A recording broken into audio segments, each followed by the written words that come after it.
LiberalViewer present.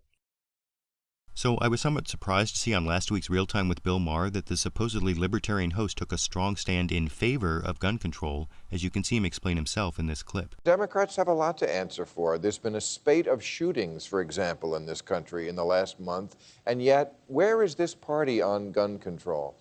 Nowhere. You know, people ask me sometimes, why aren't you a Democrat? And I always say, because even though they're closer to what I view, they don't represent what I believe. You know, I don't, their point of view on gun control, which apparently is none, is not my point of view. I don't know why Barack Obama doesn't say something about this issue. Now, unlike Bill Maher, I'm not a strong proponent of gun control, but I also think that those who believe the right to keep and bear arms is the most important of rights are missing an important reality.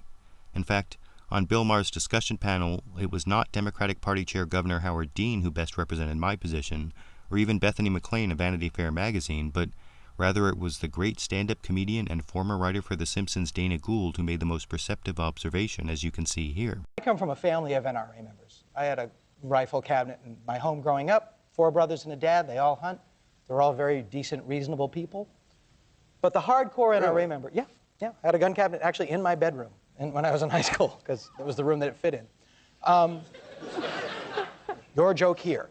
But the point is that the real NRA nut says, if the government can take our guns, then after that they can come and take our freedoms. But what happened with the Patriot Act was the government said, no, keep the guns, just give us the freedoms. And they said, we get to keep the guns! They could, if you just wrap the request in a flag, they'll line up to surrender the freedoms. They just really want the guns so they can protect the guns. And that's the problem I have with the so-called gun nuts, having spent a lot of time arguing with them online over the years, as you can see, for example, at tinyurl.com/gunargument.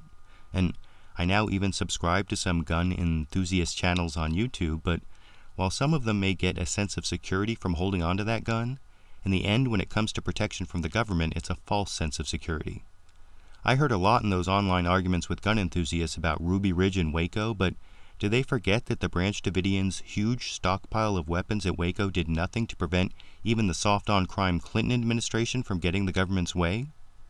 That's why when I remember that old Warren Zevon song about needing lawyers, guns, and money, I think it's the lawyers and the money and not the guns that are most important for protecting civil liberties, at least in the United States and other modern liberal democracies. But I want to know what you think. Of the three, which is least important to have access to for protecting your civil liberties in a modern liberal democracy? Lawyers, guns, or money? And on the more basic gun rights question, should the right to keep and bear arms really be considered an essential right for citizens of a free society? YouTube, you decide.